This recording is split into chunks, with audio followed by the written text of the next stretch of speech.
Bem-vindos ao Mulheres na Literatura dessa semana. E a minha convidada especial é a professora, jornalista, escritora e mestre e doutora em comunicação, Neuza De Martini. A Neuza também é minha colega no coletivo de escritoras Mulherio das Letras. E nessas trocas literárias, nas nossas conversas, acabamos descobrindo que já nos conhecíamos há muito tempo atrás, ainda lá na minha infância, quando ser escritora para mim era ainda apenas um sonho. Olha que legal! Bom, sobre a trajetória da Neuza, eu pedi que ela viesse aqui no Mulheres na Literatura, através desse vídeo, compartilhar um pouco conosco da sua trajetória de vida e profissional. A Neuza é jornalista e professora aposentada e integrou durante muito tempo o quadro de professores da Universidade Federal do Rio Grande do Sul e também da PUC Rio Grande do Sul.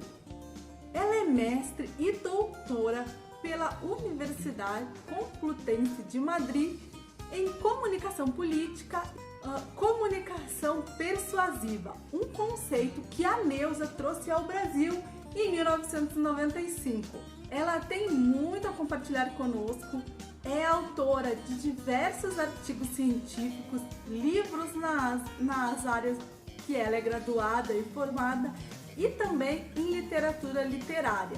Algumas das suas obras eu tive o prazer de ler e conhecer. Eu vou passar a palavra para a Neuza, mas ao final do vídeo eu volto para a gente conversar e comentar o conteúdo assistido. E se você ainda não é inscrito no canal, aproveita agora, antes do vídeo da Neuza começar. Clica aí na caixinha que você vê embaixo do vídeo, onde está escrito inscrever-se. E já ativa as notificações do sininho para ser avisado ou avisada quando vídeos como esse começarem. Vou passar a palavra para a Neuza, mas ao final do vídeo eu volto, não me abandone.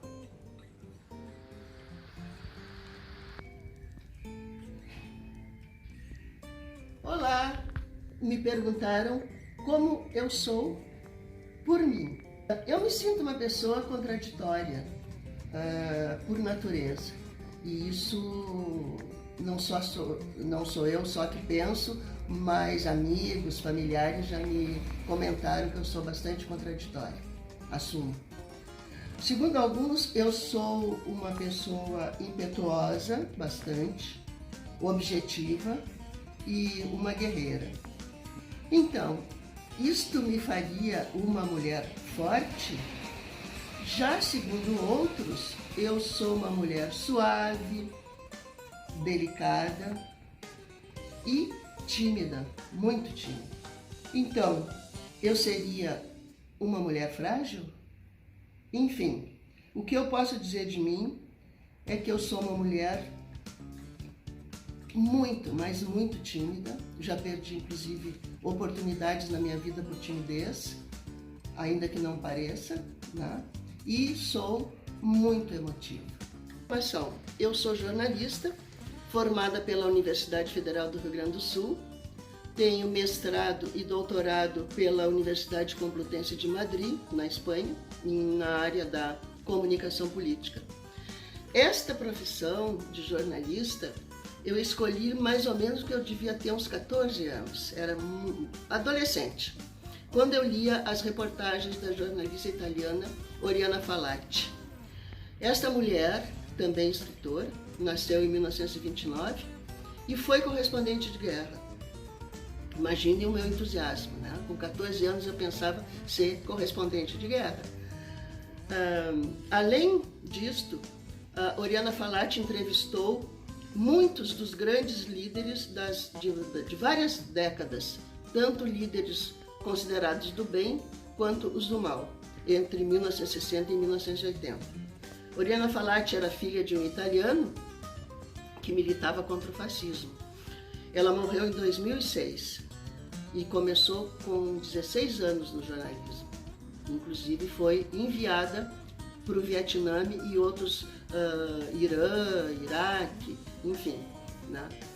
E eu fiz jornalismo influenciada por ela. E foi uma escolha que não foi muito bem recebida pelo meu pai, né?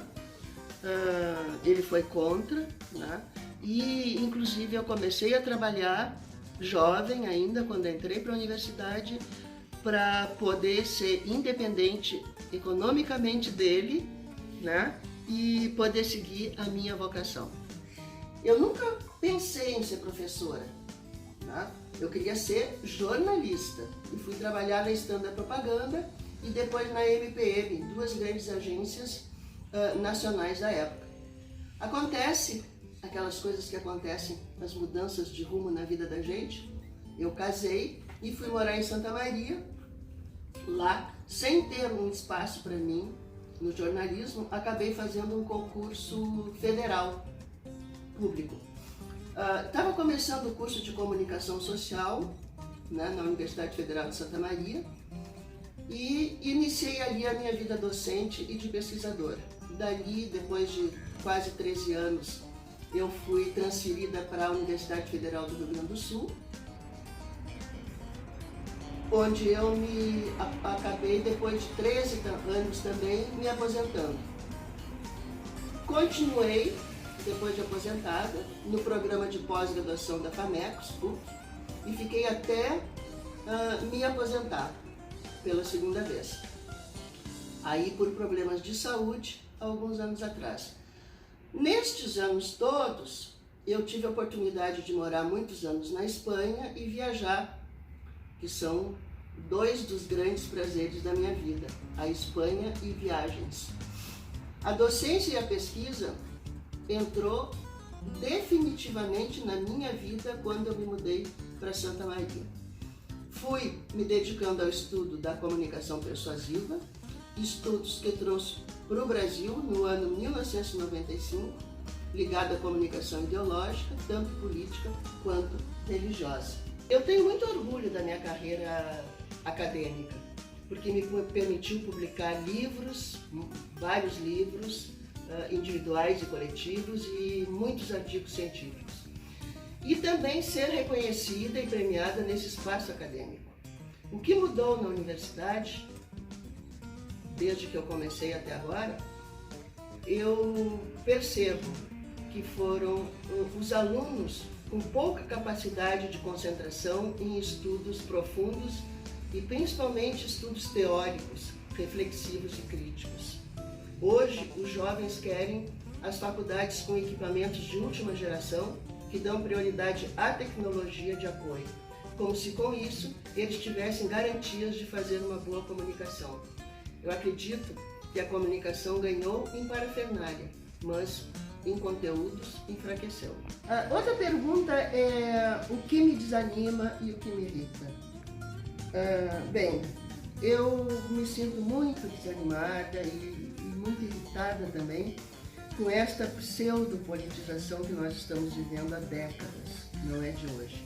Este maniqueísmo atual que os políticos e as suas militâncias fanatizadas nos impõem.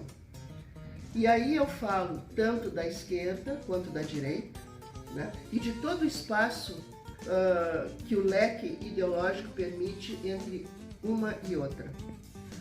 Nosso cenário político atual é muito triste, com o povo ao lado dos políticos corruptos de ambos os lados. Isso está arraigado na nossa cultura, infelizmente, e nós estamos nos portando como se tudo isso fosse normal. O meu desafio é viver sem me envolver. Lecionei comunicação política durante décadas, né, e vejo que o marketing continua sendo usado como se o político fosse um produto comercial, adaptado ao gosto do consumidor. Tudo é válido para manter o produto no mercado. É um desafio difícil, muito difícil, pois este marketing maniqueizado estigmatiza o comportamento tanto da direita quanto da esquerda. Vamos sair disso? É desanimador, e a minha angústia é esta, e o meu dilema também. Sobre a literatura na minha vida, né? Ela sempre esteve presente na minha vida. Eu era daquelas crianças que preferia ganhar livros do que qualquer outro presente. e gostava de juntar minha mesada para comprar livros para mim e para os meus 2 irmãos menores também. O meu pai gostava muito de ler, né? E eu lia o que ele lia. Karl May, escritor alemão que escreveu muitos livros de aventuras passadas no mundo inteiro sem ter saído da Alemanha. Ele me deu um livro que li e reli muitas vezes também, que foi muito bom na minha infância e juventude. Os mais belos contos infantis russos. Inesquecível. Né? E eu lia também, junto com meu pai, a revista X9. Meus tios também liam, né? A revista X9, que eram de contos policiais, muito suspense e muito terror. Eu adorava. Lia a revista Manchete, Cruzeiro, principalmente as reportagens da Oriana Falati. Mas o meu primeiro conto escrito, eu escrevi aos 16 anos. Foi um conto erótico, que meu grupinho do colégio resolveu escrever, cada uma, imaginando como seria a nossa primeira vez com um homem.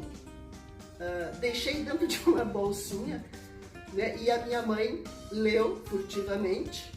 Eu vi que ela pegou, porque a bolsa ficou aberta, né? Mas a minha grande frustração foi que ela não me disse absolutamente nada. Bom, essa foi a minha primeira experiência na literatura. Já a minha primeira obra publicada foi uma peça infantil que foi encenada pelo Teatro Infantil Permanente do Instituto de Educação, no Teatro Álvaro Moreira. Foi uma emoção muito enorme para mim, né? Fui na estreia, recebi flores, fui chamada ao palco, foi realmente muito emocionante. Eu reuni a meninada toda da minha rua, meu pai nos levou lá, né? Nos deixou lá junto com os meus 2 irmãos menores, né? E foi uma festa. Eu fiquei assim exultante de alegria, porque saiu uma pequena nota de 5 centímetros de coluna no Correio do Povo do domingo. Imagina. Anos depois, eu lancei o meu primeiro livro infantil, infanto-juvenil, Metidos em Enrascada, por uma editora de São Paulo que vendeu muito para várias escolas do interior de São Paulo. Ali já se vê o quanto o fato real dominava a minha escrita. Mais adiante, publiquei outro infanto-juvenil, Lucas Pardal e a Turma do Céu, pela editora Sulina, inspirado na história de um intelectual francês, meu amigo pessoal, que participou da Revolução Cubana ao lado de Fidel Castro e Che Guevara. Já na área acadêmica, eu publiquei 2 livros importantes na comunicação, boas referências para alunos até hoje, Formas Persuasivas de Comunicação Política, pela editora da PUC, e o outro, Publicidade e Comunicação Persuasiva, pela editora Sulina. Além de muitos artigos científicos sobre comunicação, publicados em várias revistas nacionais e internacionais, eu publiquei também literatura de ficção. Quando eu me aposentei, eu retornei à literatura de ficção, só que aí para adultos, né? Narrativa longa, no gênero romance, e voltou para minha vida a ficção depois de 60 e tantos anos que eu já tinha, né? Eu hoje estou com 74, né? Eu tinha 65, 66 quando voltei à literatura de ficção. Aposentada, né? Comecei em Vozes da Ancestralidade e levei mais ou menos, escrevi muito rápido, mas levei mais ou menos uns 5 anos para decidir a procurar uma editora. Ele finalmente foi publicado, não tinha mostrado para ninguém. Ele foi publicado pela Metamorfose, onde eu fiz um curso de escrita criativa, porque queria me ver livre do engessamento da linguagem acadêmica. Então fiz o curso, foi muito bom, né? E no ano passado já lancei o segundo romance, narrativa longa também, o 4 Mulheres, na Feira do Livro. e agora eu estou terminando meu terceiro romance, Minha Rua, Meu Mundo. Sobre ser mulher, mãe, avó, se essas condições têm tido alguma influência especial na minha vida. Eu acho assim que especial, assim, não, né? Eu desde muito jovem queria ser jornalista, escritora, e as minhas escolhas de vida me proporcionaram muitas vivências, inclusive estas, né, de ter sido mãe e avó, né? Eu viajei muito, eu conheci muitas pessoas interessantes, eu cultivo muitos amigos, amigas, grupos, convivo com as filhas e neto. Eu acho que tudo isso influencia, né? Não posso te dizer que especificamente uma circunstância foi determinante, né? Enfim, e ser mulher na minha vida pessoal e profissional, eu acredito, assim, olhando e analisando, não me atrapalhou, não me prejudicou, né? Eu nunca tive dificuldades por ser mulher, porque trabalhei em lugares onde, pelo menos para mim, eu sempre tive muito respeito profissional, né? E tive amigos trabalhando junto, que são meus amigos, inclusive muitos deles até hoje, né?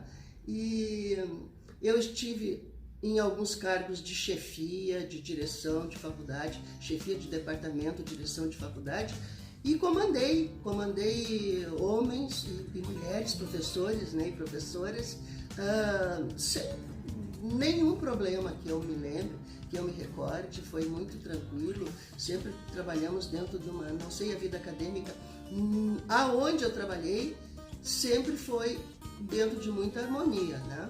Isso não significa que seja geral para todo mundo. Eu, particularmente, fui muito bem. Meu pai, sim, né, posso dizer que foi o único homem que não me deu apoio. Foi difícil, foi muito difícil e muito traumático para mim, né?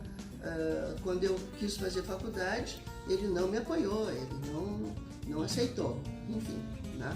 Os demais homens da minha vida, ainda bem, todos eles sempre me apoiaram. Bem, sobre o meu processo criativo, né? Meu processo criativo é o meu martírio, né? Eu não consigo, por temperamento, planejar um livro dentro de um método racional. Eu nunca tenho uma história pronta, com início, meio e fim. Nunca tenho um cenário dentro da história, não tenho nem mesmo personagens ou um enredo. As coisas mudam muito, eu começo com uma intenção e acabo com outra intenção. Não ter um final sem nem ao menos ter começado o livro.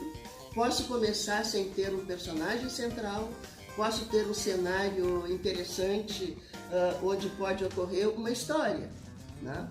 Sento, escrevo alguns fragmentos, talvez algumas páginas, que vão contextualizando alguma coisa que vai aparecendo, né?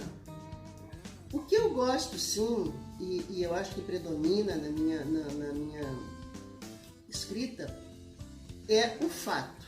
Eu tenho um fato, talvez pela formação de jornalista, né? E eu procuro explorar este fato. Aconteceu um fato, tá? Um acidente de carro na esquina X. Não sei quem foi, o que aconteceu, quem estava lá, como se deu, enfim. Mas o fato aconteceu. Aquilo serve de alavanca para uma história. Na verdade, eu me julgo assim uma contadora de história. Eu pego aquele fato, né, e vou explorar ele no limite da realidade e fazê-lo entrar na ficção, na minha ficção. Eu vou atrás do que vai acontecendo na minha imaginação e aí surge 1, 2, 3 ou mais personagens. O fato é o recorte de alguma coisa que realmente aconteceu, né? Visto sob a ótica de quem estava ali para dar divulgação, né? Minha imaginação cria meta-fatos, realistas ou não. Vozes da Ancestralidade, por exemplo, surgiu de um fato que aconteceu nos anos 80, quando eu vivia em Madrid. Uma menina foi estuprada por skinheads, ponto final. O resto, eu fiz as histórias, com a ajuda de uma matéria sobre os skinheads, que saiu no meu país. Saiu essa matéria, essa reportagem dos skinheads num exemplar do jornal espanhol. Eu usei um perfil descrito lá para ser o do meu personagem. Claro que eu parafraseei, né? Mas usei. Né? Com a ajuda de leituras sobre índios, negros, poloneses e belgas, eu criei perfis dos meus personagens que iam aparecendo. Né? O personagem, para mim, ele vai comandando toda a minha criação. Vou escrevendo mais à mão do que no computador, sem continuidade, intercalando textos, até achar que tenho o suficiente para montar o original. Isto me dá um enorme trabalho, porque é uma coisa que eu fico escrevendo aonde eu estou, em papeizinhos, em folhinhas, em livrinhos, em agendas antigas, enfim, né? Então elas são assim como cartas atiradas que eu tenho que embaralhar, junto e tenho que embaralhar. E sobre escrever durante esta pandemia, que infelizmente, né, nos pegou de surpresa, afora a tristeza de estar vivendo esse momento, né, perdas e expectativas assim tão dramáticas, né, não mudou nada para mim em termos criativos, né? Por quê? Porque escrever foi sempre um ato solitário e eu vivo praticamente sozinha desde muitos anos, né? Com visitas frequentes de filhas, neto, mas durante a pandemia continua assim, com os cuidados necessários. Não consegui terminar minha Rua Mundo, que pretendia lançar nesta Feira do Livro de 2020, né, que estamos, porque a pandemia me desmotivou. Eu quase entrei em depressão, superei, né, mas a tristeza é muito grande, é uma coisa que a gente tem dificuldade de lidar. De resto, eu tenho assistido muitos filmes, adoro cinema, curto documentários realistas, né, enfim. Cada livro que escrevo é o meu preferido enquanto está sendo criado. E sobre momentos marcantes na literatura, eu tive muito mais momentos marcantes na literatura acadêmica que na literatura de ficção, até pelo volume de literatura, né, que eu escrevi.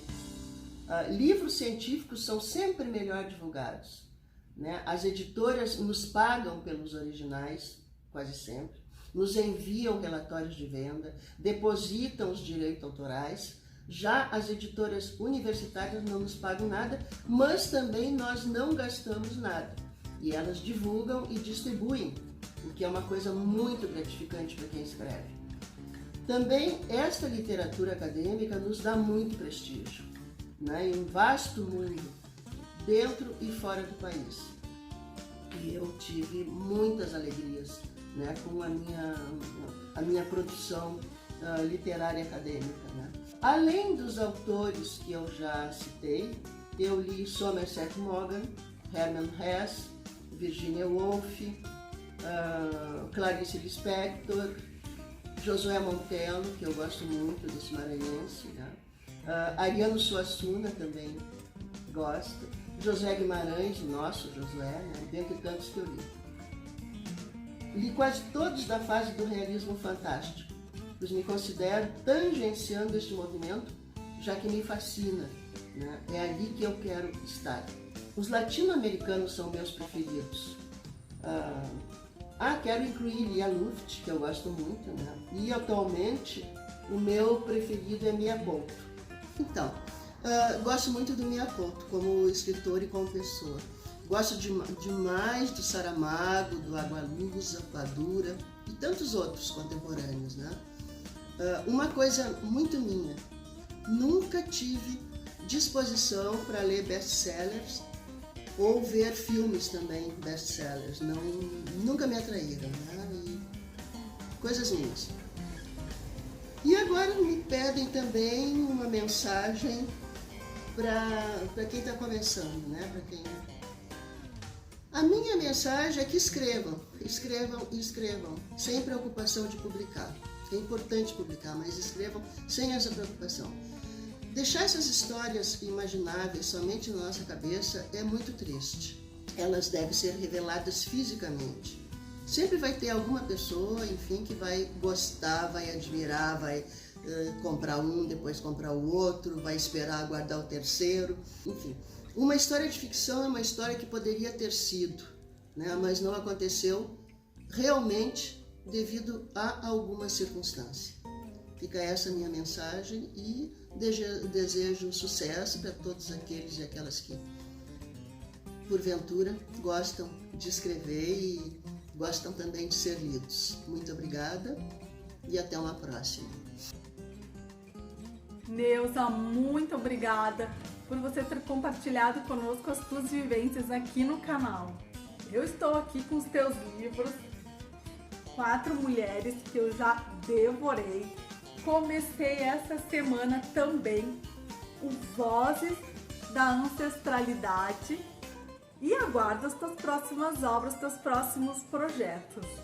Para mim é uma alegria compartilhar desses momentos com cada convidada. Muito obrigada para você que nos assistiu, obrigada por ter nos acompanhado até aqui, que esse vídeo tenha sido relevante para você e continue nos acompanhando aqui no canal.